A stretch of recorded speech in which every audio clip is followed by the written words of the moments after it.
The year is 1350, a smoky medieval kitchen. Tables grown under slabs of raw meat, baskets of fish, wheels of cheese, and barrels of milk. But here's the impossible question. There are no fridges, no freezers, not even ice.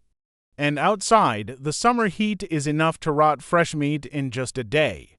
So how did medieval people stop their food from turning into a stinking, crawling mess? How did knights eat meat in winter that was killed in summer? How did peasants survive months when nothing grew in the fields?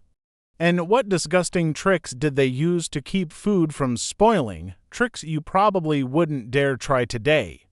This is not the fairy tale of endless banquets and feasts. This is the real story of survival. Salt, smoke, cellars, vinegar, and even stranger methods that will shock you. Stay with me. Because once you learn how medieval people really preserved their food, you'll never look at a simple meal the same way again. The answer begins with salt. Salt. Today it's nothing more than a sprinkle on your fries, sitting in shakers on every table. But in the Middle Ages, salt was life. It was the invisible wall that stood between survival and starvation. Without it, food was doomed. A side of beef would rot in just a few days.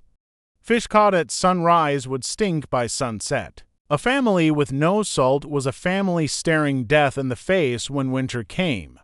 With salt, though, everything changed. Suddenly, meat could last for weeks, even months. Fish could be caught in one port and eaten safely 100 miles away. In a world with no refrigerators, salt was nothing short of magic, but that magic came at a cost. The process was harsh, laborious, and anything but appetizing. Slabs of fresh meat were hauled into barrels, then smothered under thick layers of coarse white crystals. Every cut pressed, every corner rubbed. Flesh grew stiff, dark, and dry as the salt pulled water out grain by grain. It stripped food of its freshness, but in doing so, it stripped away decay.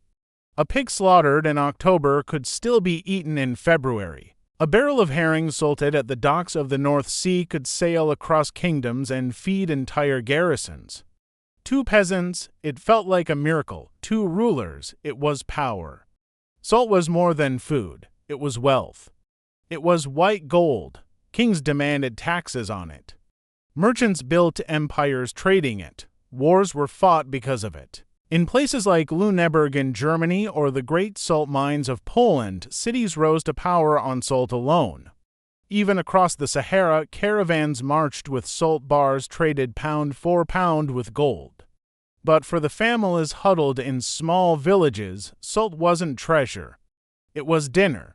It was hope packed inside a wooden barrel. Yes, the meat was tough. Yes, it was so salty it had to be soaked in water before cooking. But it filled stomachs when winter turned fields to ice. That was the true power of salt. It didn't just flavor food. It fought decay, it bought time, and it kept people alive. Yet salt was only the first line of defense against rot. There was another weapon, one as old as fire itself: smoke. Thick, curling smoke that turned kitchens into dark chambers and transformed fragile meat into food that could last the season.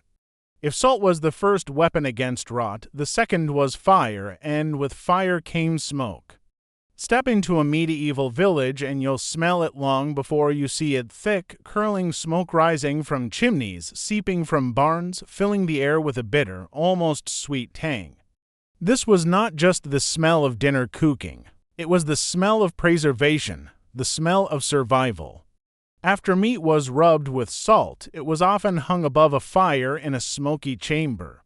Hours turned into days, sometimes even weeks. The smoke curled through every cut, coating it with a layer of protection that slowed decay. The heat dried the flesh, shrinking it, toughening it, and making it last far longer than it ever could fresh. To us today, smoked meat is a delicacy: ribs, bacon, sausages rich with flavor. But in the Middle Ages, it wasn't about luxury, it was necessity. That bitter smoke flavor wasn't chosen, it was endured. It meant the meat would still be edible when the ground was frozen, when the fields gave no harvest, and when there was nothing left but what you had saved, and it wasn't only meat. Fish lined up on racks, turning dark and leathery as smoke seeped through them. Cheese wheels hardened in the haze, their rinds thickened and strengthened. Even herbs and vegetables were strung up to dry near hearth fires, each one shriveling but surviving just a little longer. The smokehouses themselves became symbols of survival. Every village had a small wooden hut, blackened inside by years of fire. Families stored what they could, filling the rafters with strips of bacon, sides of ham, or salted fish dangling from hooks.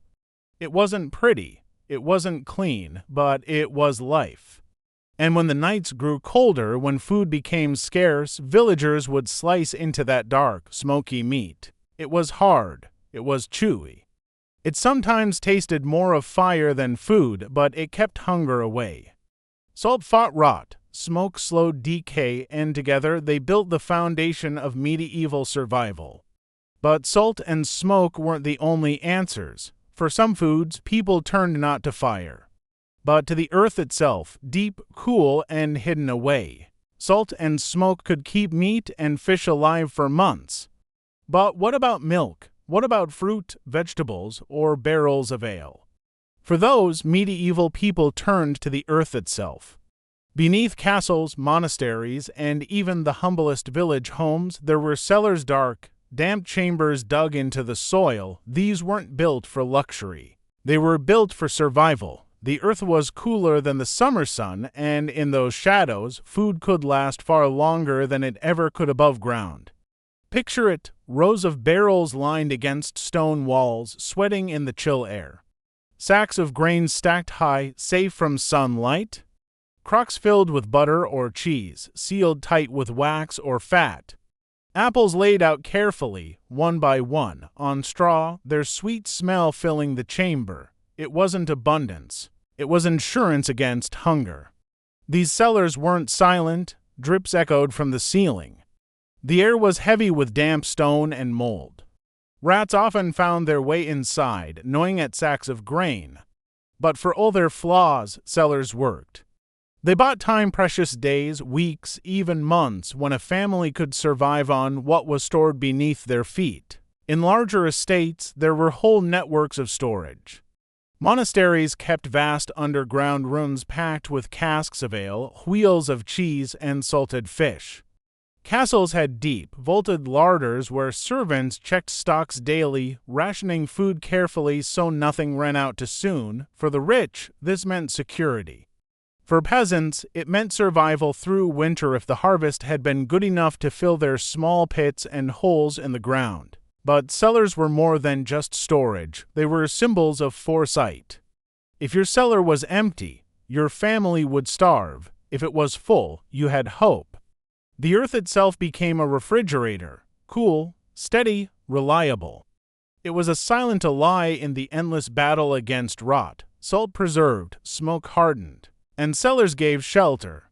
Yet even these methods weren't always enough. Sometimes food needed a shield stronger than stone and colder than earth. That's when people turned to vinegar and to pickling, salt-preserved. Smoke-hardened, cellars sheltered. But sometimes even those defenses failed. Meat could still rot. Fruit could still sour. Milk could still curdle. So medieval people reached for another weapon, vinegar. And with vinegar came the art of pickling. Imagine a medieval kitchen. The hearth glows faintly in the corner. On the table sit jars, crocks, and barrels filled with cloudy liquid. Inside are vegetables, meat, even eggs floating beneath the surface. It might not look appetizing, but it was safety in a jar. Vinegar was more than sour flavor. It was acid, and acid was the enemy of decay. It seeped into food, driving out the bacteria that caused rot. Carrots, cabbages, onions when submerged in brine or vinegar could last months instead of days. The crunch was lost, the color often dulled. But the food remained edible, even in the depths of winter. And it wasn't just vegetables. Meat could be steeped in sharp, sour baths. Fish soaked in brine until it stiffened. Even hard-boiled eggs found their way into vinegar jars. Nothing was wasted if it could be drowned in liquid and sealed away. For peasants, pickling was a lifesaver. When the garden gave more than a family could eat, jars were filled to prepare for the months when snow covered the fields.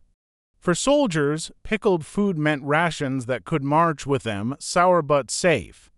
And for monasteries, it meant a steady supply of vegetables when fields were bare. Pickling was also about disguise. By the end of winter, stored food was rarely fresh. It was tough, dry, often sour on its own. But add vinegar, herbs, and brine, and the taste became sharper, masking the staleness beneath. Still, this survival came at a price. Pickled food could be harsh on the stomach. Too much brine left people thirsty, and the flavor was rarely pleasant. But when the choice was sour cabbage or no cabbage at all, vinegar always won. Salt kept the meat, smoke hardened it. Cellars cooled it, and vinegar soured it but saved it.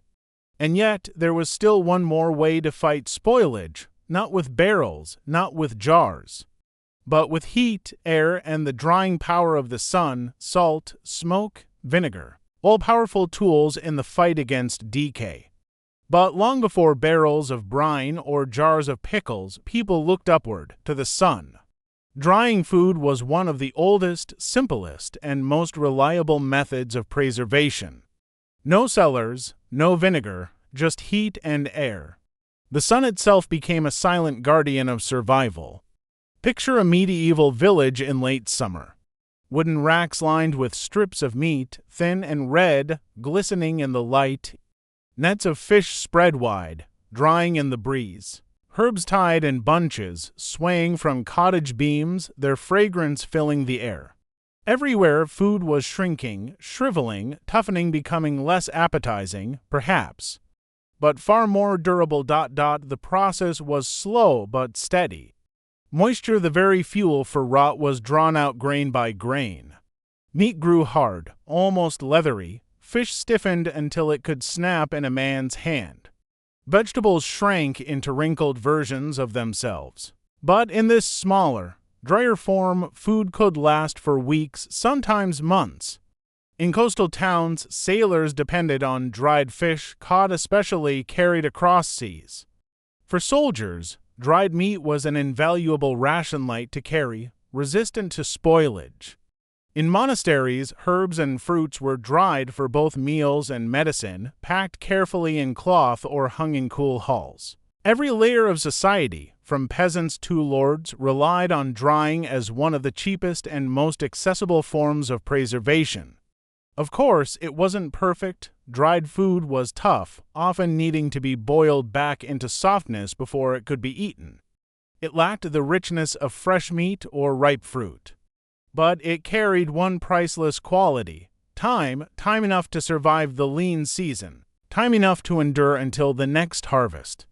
And it wasn't just the sun, fires played their part too. In damp climates where sunlight failed, food was hung in lofts above hearths where smoke and heat combined with air to dry and protect it. Villages smelled constantly of wood, meat, and ash, a fragrance that meant survival. Salt preserved, smoke fortified. Vinegar soured, the sun itself became a weapon.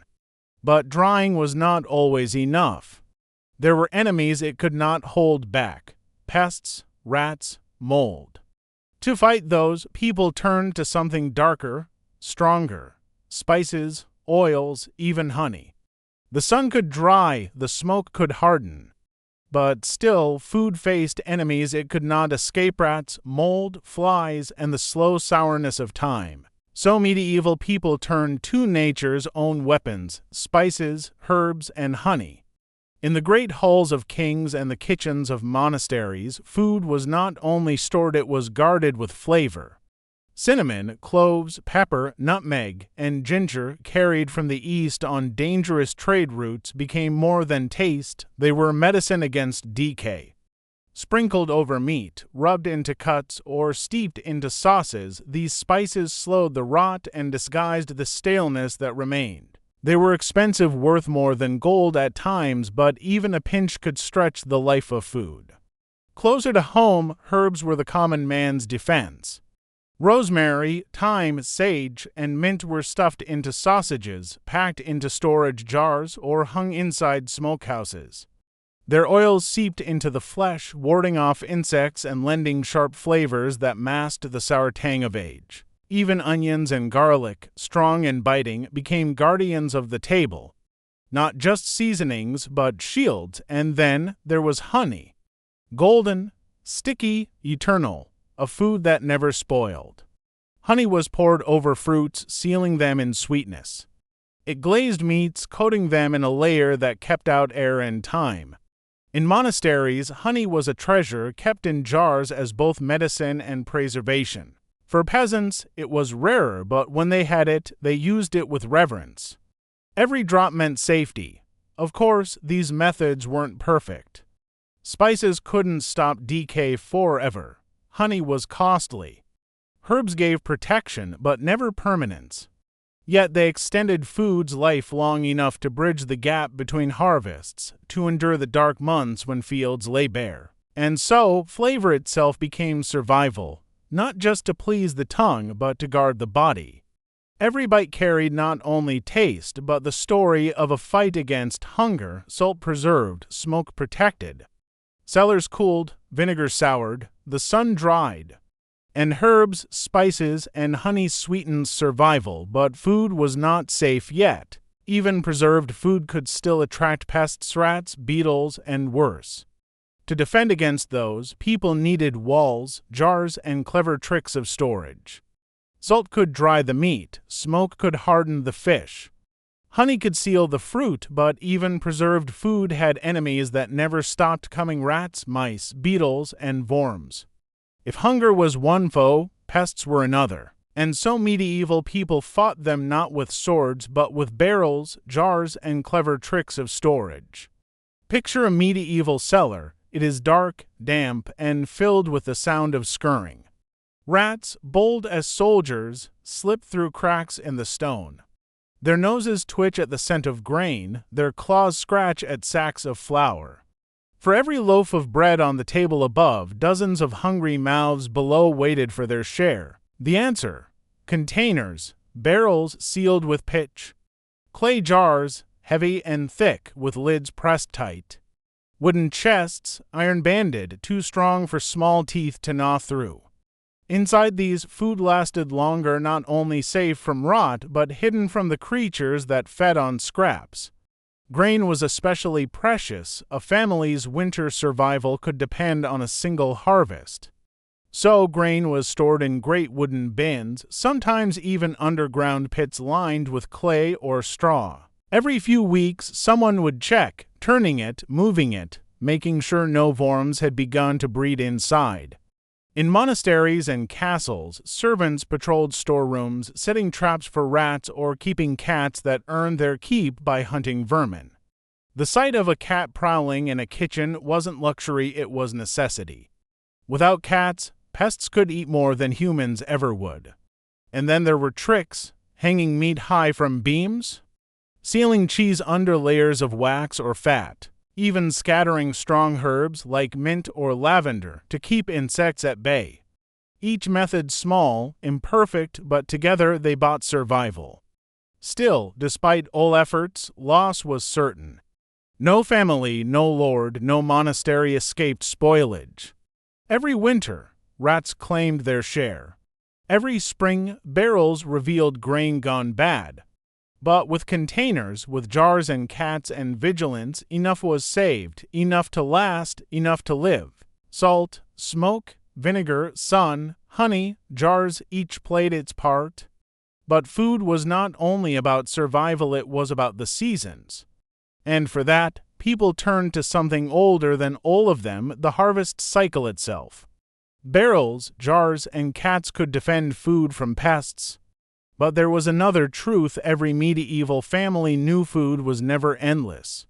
It came with the seasons, and if you did not respect the cycle of harvest, you would starve. In the Middle Ages, survival was a calendar written in crops. Spring brought greens, light and fresh. Summer gave fruit, fat animals, and full fields. Autumn was the season of slaughter and storage, the moment to prepare for the cold. Winter was lean, harsh, and unforgiving. So food preservation was not just about salt and vinegar, it was about timing. Imagine autumn in a medieval village, the air sharp, the fields golden. Pigs are slaughtered, their meat packed in salt or hung in smokehouses. Grain is threshed and poured into bins, sealed for the long months ahead. Apples and pears are stored in cellars, each carefully checked to ensure one rotten fruit didn't spoil the rest. Families worked for days, sometimes weeks, because they knew every mistake now would be hunger later. Winter meals reflected this cycle, fresh food disappeared. Instead, tables carried dried beans, salted pork, pickled cabbage, and hard black bread made from rye. Cheese aged in cellars became harder, sharper, but still nourishing.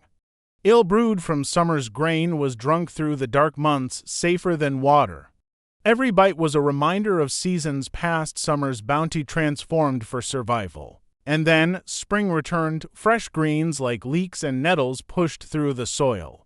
For peasants, these were not luxuries, they were salvation after months of salted, dried, and sour food.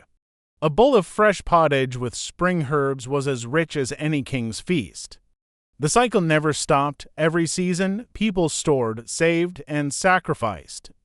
To live, they had to think months ahead, sometimes years. Preservation wasn't only about clever tricks. It was about discipline, about planning, about knowing that one bad harvest, one poor decision could mean death.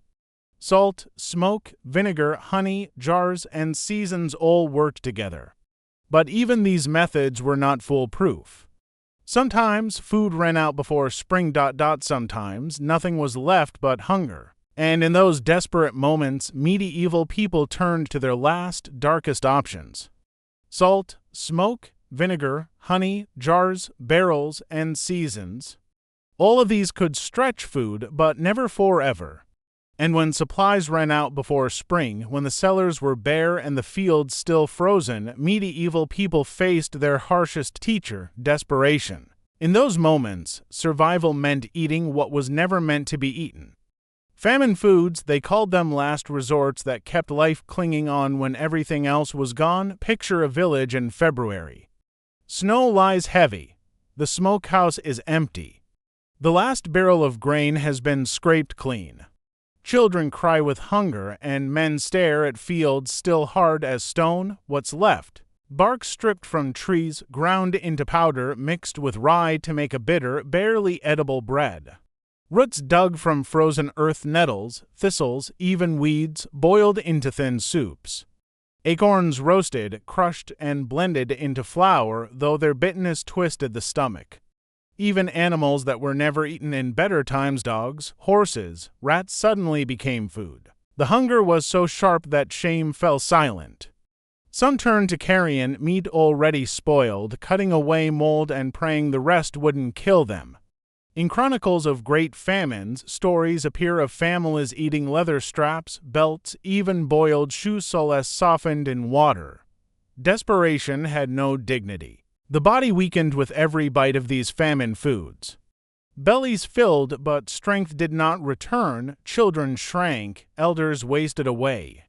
Hunger was not just emptiness, it was exhaustion, disease, and death, and yet famine food saved lives. Enough to carry some through the last brutal weeks of winter until spring's greens pushed up through the soil. Enough to hold on for another harvest, another chance. It was the darkest side of medieval preservation. Not clever cellars, not barrels of salted herring. But desperation, chewing bark, drinking thin soups of weeds, praying for one more sunrise, and it reminds us. Preservation was never about luxury. It was never about feasts or banquets, it was about survival.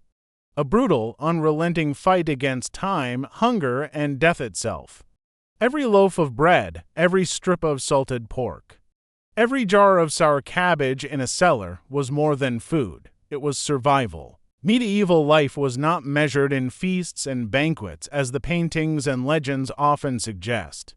It was measured in winters endured, in harvests stored, in cellars that did or did not last until spring. Salt pulled the rot from meat, smoke sealed fish in armor of fire. Vinegar turned vegetables into shields against decay. The sun dried fruits until they shriveled into sweet stones of energy. Honey dripped like liquid gold, eternal, never spoiling. Jars and barrels guarded grain from rats, while cats prowled like silent soldiers of the household. And above all, the rhythm of seasons ruled everything. Every autumn was a race: kill the pigs, salt the beef. Dry the beans, stack the grain. Because if you failed in autumn, winter would punish you without mercy. For peasants, survival was not certain. There were no second chances, no supermarkets, no safety nets. When food ran out, when preservation failed, the only choices left were famine foods, bark ground into bread, nettles boiled into soup, acorns bitter on the tongue, even leather, even rats, anything to silence hunger for one more day. And yet people survived, through salt and smoke, through bitter roots and cellar jars, they endured. That endurance became the true story of the Middle Ages. Not kings on thrones, not knights in shining armor, but families hunched in cellars, praying the barrel would last another week.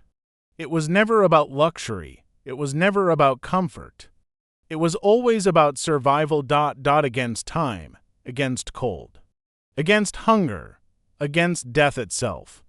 So the next time you open a fridge, pull fresh milk from the shelf, or slice bread that never saw a smokehouse or salt barrel, remember this. You are looking at the victory of 1,000 years of human struggle against spoilage and famine. What is ordinary for us today would have been a miracle for them. This is history stripped bare. Not myths, not legends, but survival. And if this story opened your eyes, don't let it end here. Like this video, share it with others who crave the real history behind the myths, and subscribe, because the past is filled with secrets like these. Secrets that remind us how fragile life once was, and how every meal, every bite was once a battle won.